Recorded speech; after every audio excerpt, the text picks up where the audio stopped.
Imagine waking up one day and realizing that the person you cannot escape from, the one shadow that follows you into every room, every mirror, every silence between conversations, is not an enemy or a betrayer from your past, but yourself, the self who made choices you now cannot forgive. The self who carries mistakes as if they were carved into stone rather than passing moments of fallibility. The self who hides beneath your skin like a ghost that refuses to let you forget. You open your eyes, and before the world has even begun to speak to you with its traffic, notifications, and human demands, you feel the quiet weight pressing into your chest.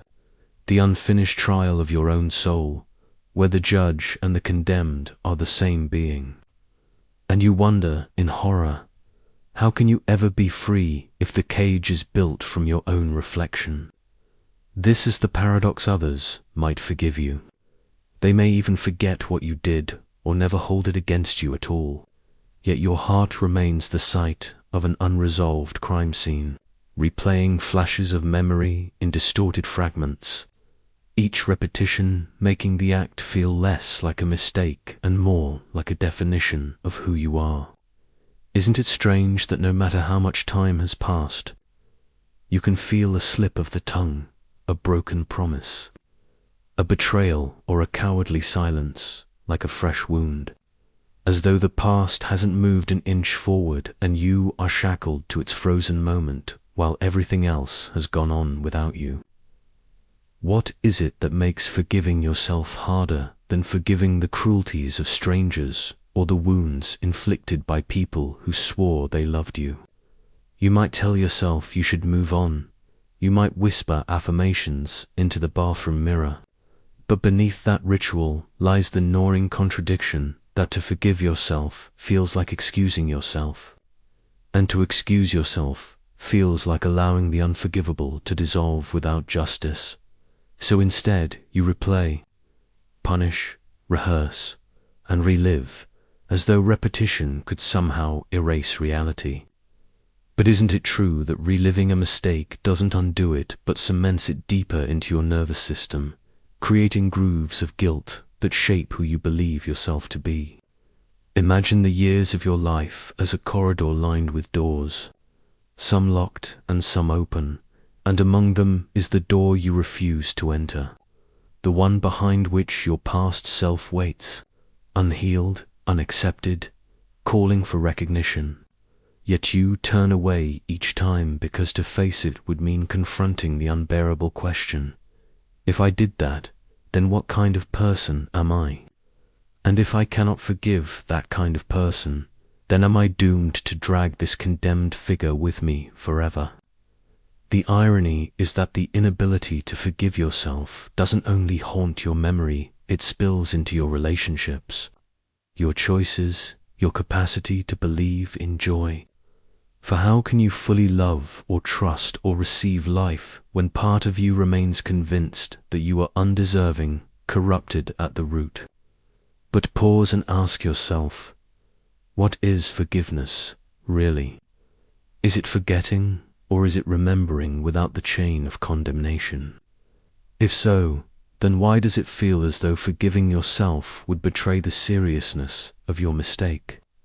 As though loosening your grip on punishment would mean you were letting yourself off the hook to isolate? What if the punishment you keep inflicting is not justice, but a subtle form of self-destruction disguised as morality? Imagine someone you love, deeply your child, a close friend, your younger self making the very same mistake that torments you. Would you chain them to their error for eternity, denying them the right to grow, evolve, and change? Or would you hold them through their shame until they could stand again? And if you would show them compassion, why does your heart refuse to extend the same possibility to you?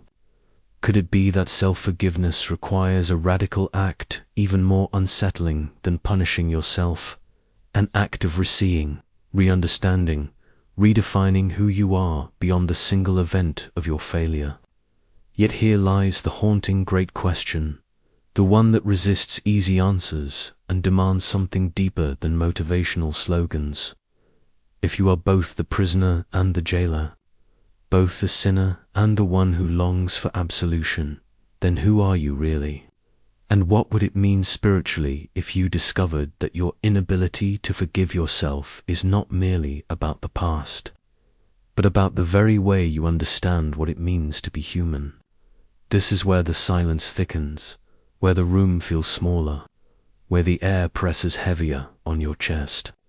Because to even contemplate forgiving yourself is to threaten the very identity you've constructed out of guilt. And if that identity dissolves, what is left of you? And yet, isn't it equally terrifying to consider the alternative, that you might carry this weight forever? A ghost locked inside your ribcage, haunting every tomorrow with yesterday's shadows. The stage is set, the paradox is alive, and the question remains, what if the reason you cannot forgive yourself is not because of what you did, but because of something much deeper, older, and hidden in the way your mind, your culture, and your soul interprets what it means to fall, to fail, and to rise again? Would you dare to look there? Would you dare to uncover the roots of this endless cycle? Because until you do, every attempt to move on is only another step in the circle. And so the great question lingers, demanding you walk with it into darker terrain. What lies beneath this inability, and what does it reveal about the spiritual architecture of your existence?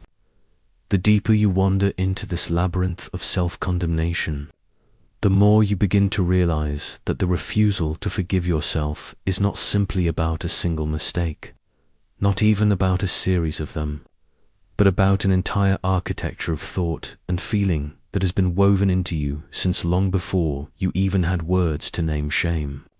From childhood, you learned in subtle and not so subtle ways that love was conditional, that approval could be withdrawn, that your worth was tethered to behavior, achievement, or obedience. And so when you falter as an adult, the old wiring surges back alive, whispering that mistakes are not just actions, but reflections of essence.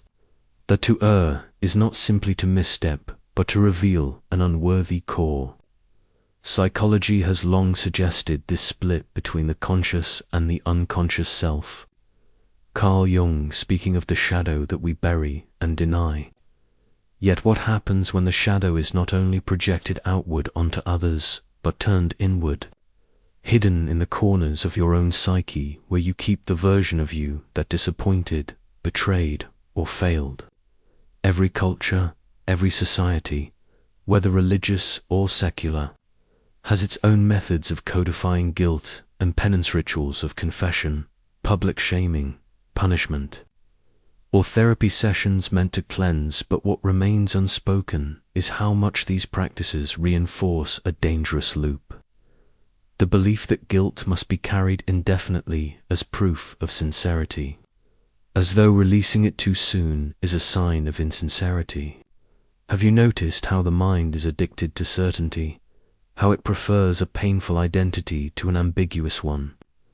If you remain the one who cannot be forgiven, you at least know who you are. But to forgive yourself would plunge you into the terrifying openness of being someone not defined by failure.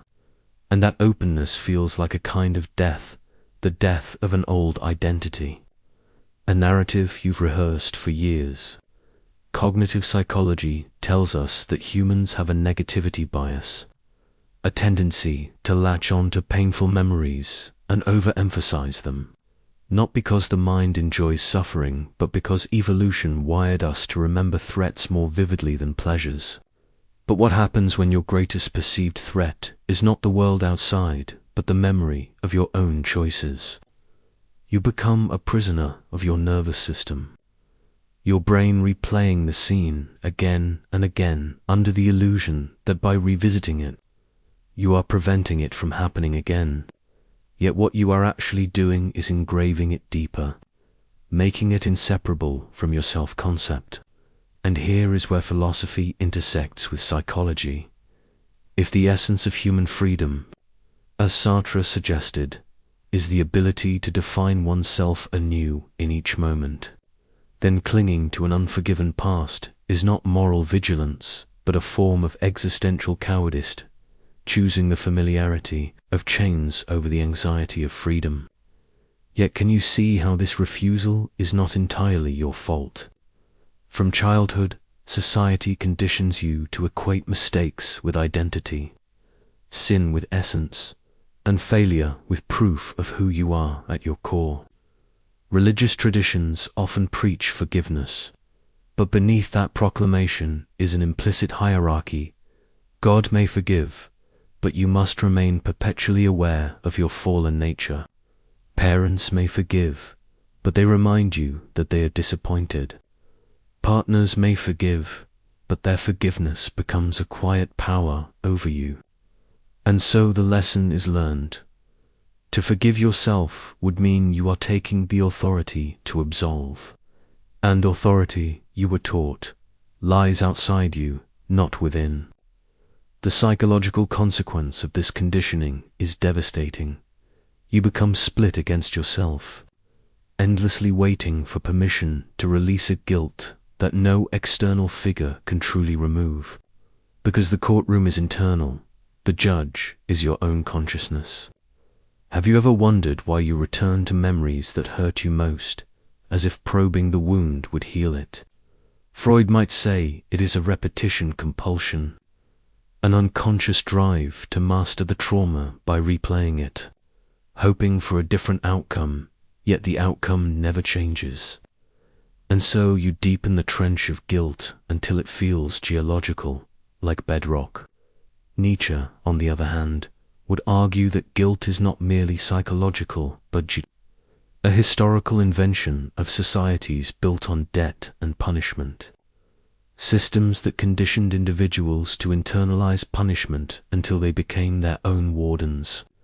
What if your inability to forgive yourself is not proof of moral seriousness, but proof that you have absorbed a system designed to make you forever indebted to an image of perfection you will never reach?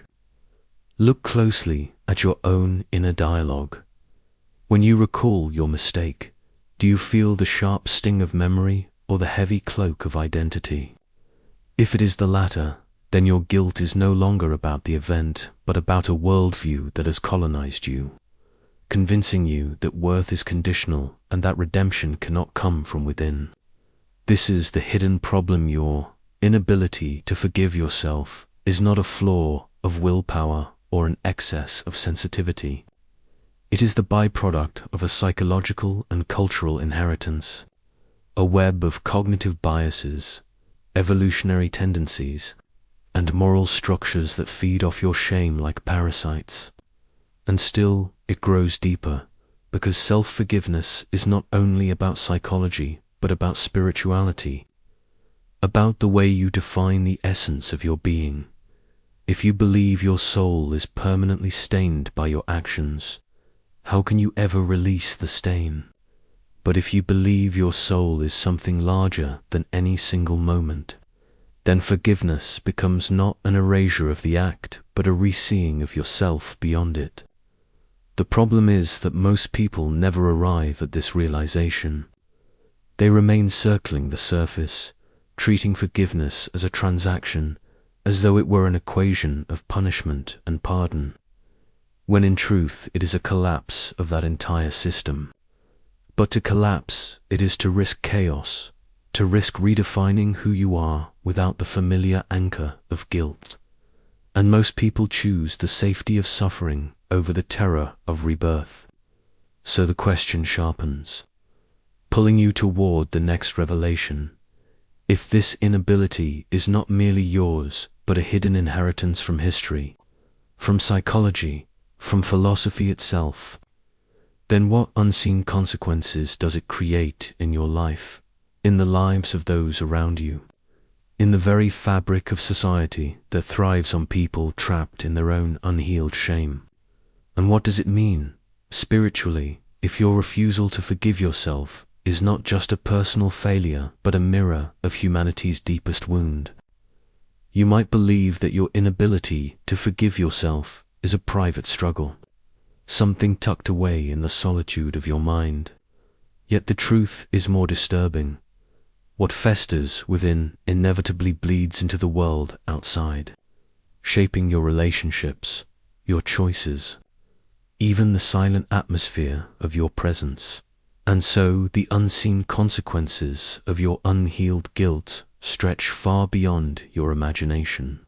Think of how you hesitate to fully accept love, because somewhere beneath the surface you whisper to yourself, if they really knew me, they wouldn't stay, or how you sabotage opportunities. Not because you lack talent or desire, but because you carry the conviction that you do not deserve success. That achievement is a lie you cannot sustain, and so you quietly withdraw, punishing yourself by denying the very blessings you secretly long for. Neuroscience tells us that when guilt and shame become chronic, they reshape neural pathways, strengthening circuits of self-reproach until they fire automatically, like grooves in a record that drag the needle back to the same sorrowful refrain. And over time, this alters your sense of identity itself, so that you do not merely feel guilty, you become guilt-embodied, living proof of your own condemnation. Imagine how this self-concept infiltrates intimacy. Instead of meeting another human being as an equal, you enter the relationship already tilted, already apologizing for your existence, already carrying the fear that abandonment is inevitable. And so you either cling too tightly, suffocate the connection, or preemptively sabotage it to confirm the prophecy you've been whispering to yourself all along, that you are unworthy of love. On a societal level, the same dynamic scales outward. Masses of individuals, unable to forgive themselves, create cultures addicted to punishment, retribution, and the endless search for scapegoats. Because if we cannot absolve ourselves, then we seek catharsis by condemning others. History is littered with inquisitions, witch trials, and public shamings that were not truly about justice, but about externalizing the unforgiven shadow of a collective psyche. Look at modern society's obsession with cancelling, with surveillance of imperfection. Doesn't it reflect a deep, unhealed wound in which forgiveness feels impossible? Not only toward ourselves, but toward anyone at all. And beneath this cultural phenomenon lies the individual tragedy, people building entire lives around avoidance, constructing identities out of penance, careers chosen not from passion, but from the belief that suffering is owed, relationships endured not out of love, but as self-imposed punishment, dreams abandoned not because they were impossible, but because joy felt undeserved. Spiritually, the implications are even more haunting when you cannot forgive yourself. You cut yourself off from the flow of grace, not because grace is absent, but because you refuse to receive it, as though your guilt were more powerful than the universe's capacity to redeem. You become, in essence, your own false god, enthroning guilt as the ultimate authority over your being, saying, even if the divine could forgive me, I will not allow it. Is there anything more spiritually devastating than placing yourself above the possibility of renewal? And yet, this is what happens quietly, invisibly, as countless people carry the belief that their guilt is sacred, that letting go would be a betrayal of the seriousness of their sin, not realizing that clinging to guilt is not reverence but idolatry, worshipping the past instead of stepping into the present. The unseen consequence is that entire lifetimes can be wasted circling the same wound, people growing old with their hands still clutching chains that were never locked, generations passing down shame as inheritance, teaching children through silence an example that worth must be earned, that mistakes must be carried forever, that love must always be conditional. But what if this cycle could be broken? What if the rebellion was not against the mistake itself, but against the worldview that insists mistakes are permanent stains rather than invitations to transformation? The rebellion begins not with erasing the past, but with daring to reinterpret it, with saying, I am not what I did. I am the being who is still alive, still capable of love, still capable of change.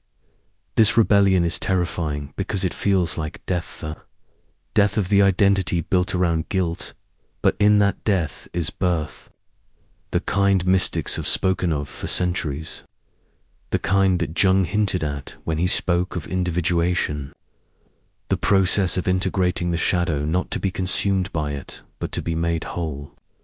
To rebel is to take back authority from the external structures, parents, society, even the harsh inner voices that convinced you forgiveness must be earned or withheld, and to realize that forgiveness is not about deserving at all, but about reclaiming the fullness of your own existence. Imagine what would happen if you did. Relationships transformed because you no longer approach them as someone begging for pardon, but as someone already free. Work and creativity reignited because you were no longer using them as penance, but as genuine expressions of being. Spirituality deepened because you finally step off the throne where guilt sat as tyrant and allow grace, in whatever form you understand it, to flow through you. The ultimate truth emerges slowly, like dawn creeping over a horizon, almost unbearable in its clarity. The reason you cannot forgive yourself is because you have been asking the wrong question all along. The real question is not, how do I erase what I did? But, can I allow myself to be larger than what I did? Forgiveness is not amnesia, not indulgence. Not denial it as the radical decision to stop confusing the part with the whole, to stop mistaking a chapter for the entire book, to stop worshipping guilt as though it were more sacred than life itself. Spiritually, this realization is seismic.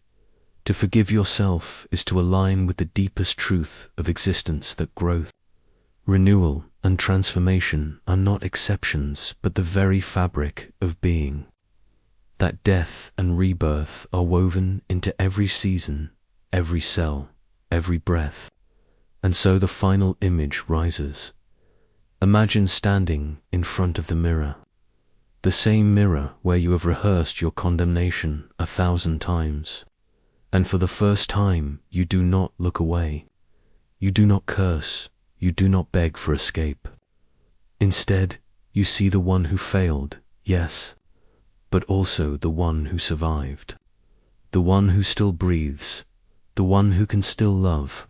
And in that seeing you whisper, not, I excuse you, but, I release you. And in that release, you step not away from your humanity, but into the very heart of it.